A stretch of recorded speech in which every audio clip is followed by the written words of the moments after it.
Group 2 from the Honors 496 Service Learning class with our campaign, Optimism for Autism.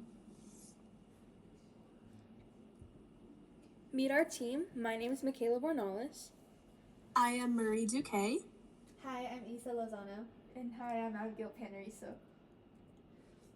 Okay, so what is autism? Autism, or the autism spectrum disorder, is defined as a neurological and developmental disorder that affects how people communicate, behave, learn, and interact with others. Our campaign, Optimism for Autism, is an informational campaign that encourages education about autism. We want to reduce stigma, debunk myths, and foster a culture of respect and acceptance. We want to support individuals with autism and celebrate their strengths and promote understanding and create an inclusive community. With our campaign, we had a couple goals. Our first goal was to increase information and awareness of autism within the higher education community. The second is to decrease the stigma that follows individuals with autism. And the third is to inform interested parties about available resources available. Stigmas and biases create a negative belief and perception of a group of people. They often lead to discrimination, prejudice, and unfair treatment. And this is exactly what we are trying to prevent and reduce. One of the big things that leads to these stigmas and biases is misinformation. We want to correct all of this misinformation and paint people with autism in a more positive light. Because these stigmas are grouping everyone together as one group, they are not reasonable at all. There's a saying that says, when you meet one kid with autism, you've met one kid with autism. Because no two people are the same. So we aim to create a more welcoming community for all individuals.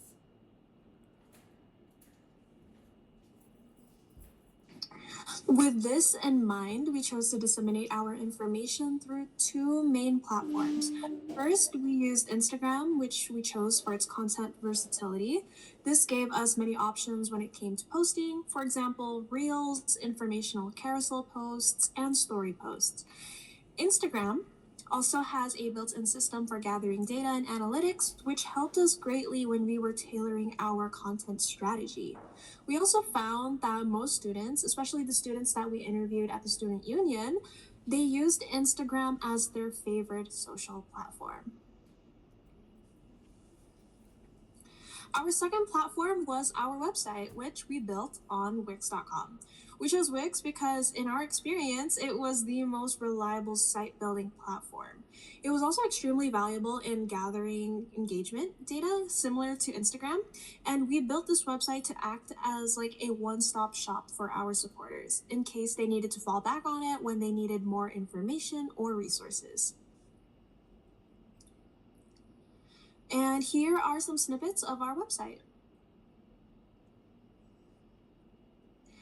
Here are some of the data analytics we gathered from our website. So as you can see, there has been a total of 23 site sessions, meaning that 23 individual people have spent at least 5 minutes on our site.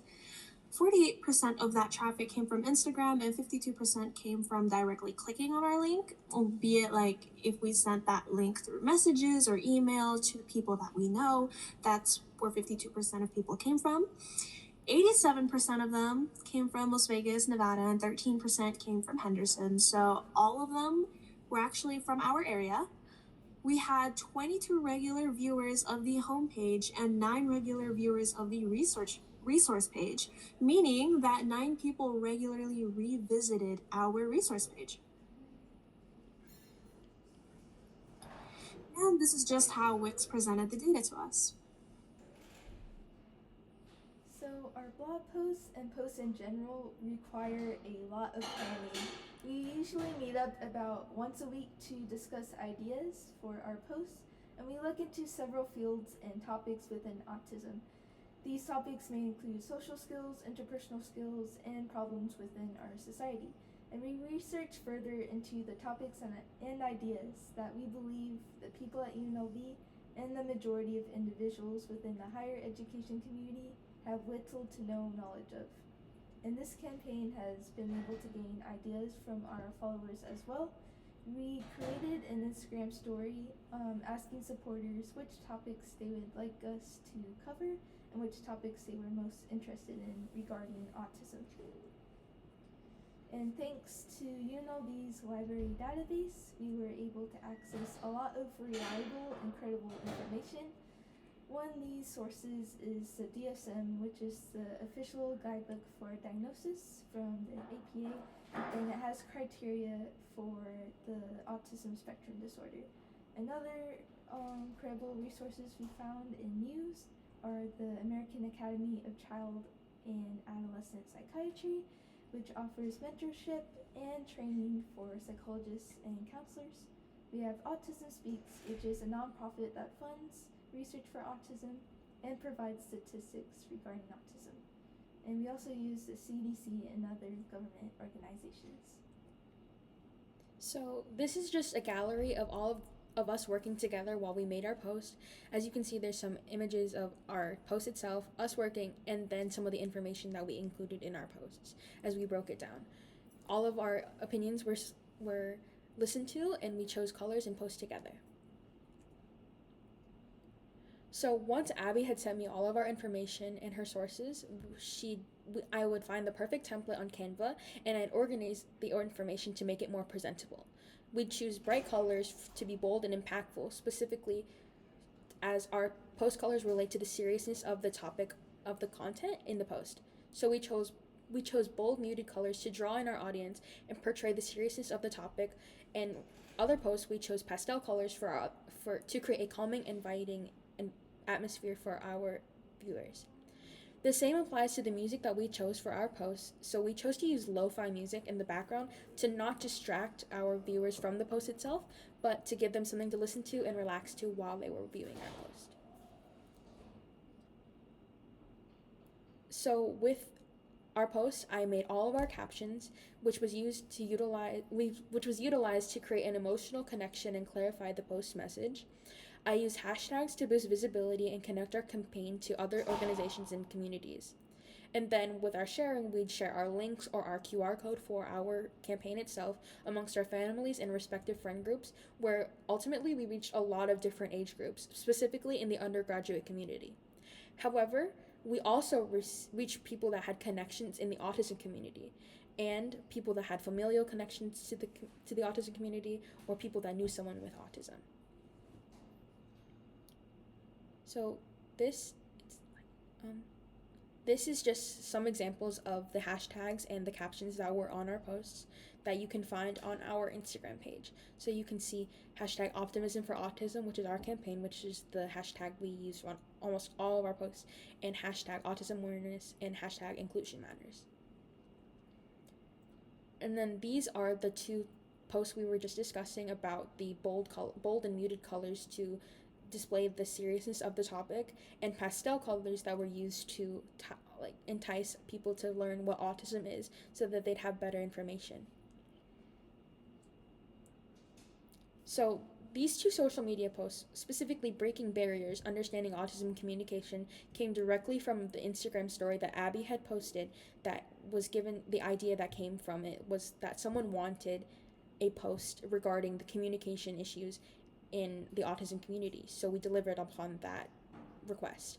And then what comes to mind when you think of autism was all of the responses that we got from the student union activity that we completed regarding perspective of what people thought about autism and what comes to mind when they think of autism.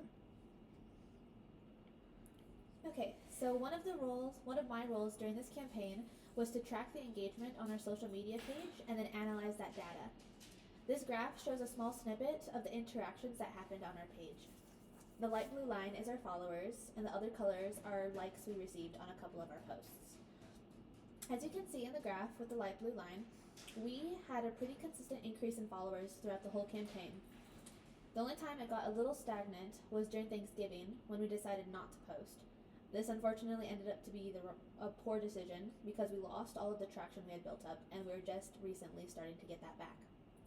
With our posts, we have also been getting pretty good engagement. The posts that do the best seem to be the ones that are strictly information. So we are in the process of planning and creating more of those. By looking at the other colored lines, we can see that after a week or two after the content is posted, the audience interaction plateaus. This helped us a lot to understand when we should post so that we can keep engagement levels high. Hashtags were another thing that I kept track of. A trend that appeared was that when a post had a popular hashtag like hashtag autism awareness or hashtag inclusion matters, there was a lot more engagement compared to our other posts. To continue to keep up our traction, we plan to work with the algorithm to the best of our abilities. By posting consistently at good times and utilizing popular hashtags, we hope and plan to continue to steadily grow in our outreach. Our campaign has done so much, but there are definitely areas we can improve in. One of these areas is providing surveys. We could create surveys through Google Forms and share them on Instagram stories. It can really help the campaign track engagement levels even more each week and gain an understanding of which material of ours is most successful. Surveys would include yes and no questions, number scales, and also type responses. And Google Forms can easily generate charts and graphs of all sorts of our participants' answers, and the campaign can analyze these answers and even share them. Another area we could improve in: interviews. We really enjoyed the student union activity, and we feel like it will enhance our campaign even further if we conducted more interviews. We could find individuals with autism at UNLV or in the higher education community to really connect with them and ask them about life experiences and struggles that they may come across with autism. And these interviews can be done in person or over Zoom and Google Meets, even over Instagram DMs. But we feel like in person or Zoom/Google Meets would be most effective in really connecting with them. And we could also ask the interviewees about what they think of our campaign messages and other topics they would like the campaign to cover. And then these individuals we have interviewed could share the campaign with their friends or on their Instagram stories. And we don't have to interview people with autism specifically. We can interview people who have family members who have autism, or also psychology students, psychologists, counselors, and other people within the mental health field. So another thing that we plan to improve on hypothetically if we were to continue with our campaign is to utilize more focus groups. It's very similar to interviews, however, it's in a group setting. Campaign organizers could go, us specifically, could go to an autism organization in Southern Nevada or host an event at UNLV inviting individuals with autism or those who are very knowledgeable about the subject to go over our post with us and see what their opinions are and to come to a consensus of how our campaign is progressing, what exactly needs to be improved, and other ways that we could better approach our subject and also spread more autism awareness. So I feel like we definitely learned a lot throughout this campaign. Abby and I specifically learned discipline for maintaining our post schedule, which was not easy, but we still maintained it pretty well, I feel like. I specifically learned how to make very engaging posts, and I feel like all of us experienced the feeling of success as we found our following continuously grew and grew, and we had a lot of people that were supporting our campaign. As well as the fact that we learned resourcefulness for our campaign since our campaign had zero funding, so we utilized a lot of the free resources that came with with our UNLV perks, as well as making free accounts on Canva and Wix to make sure that we would have proper ways to disseminate our information. We also learned how to balance creativity with appropriateness to make sure we delivered everything appropriately. And overall, we learned a lot of communication skills and emotional connection with one another as well as with the autism community. I feel like one of our biggest takeaways especially is, we learned how to be flexible and resilient, if that makes sense. Especially in my case, Marie's case, I caught multiple sicknesses toward the end of our campaign, and I eventually caught COVID too.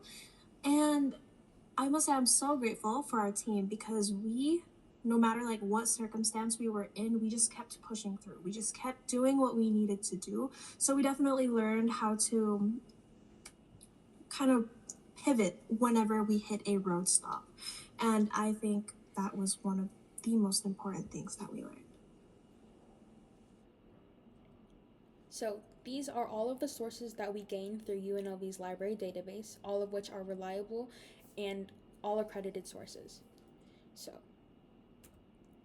Thank you so much for watching our presentation. We really enjoyed doing this project with one another and we learned so much.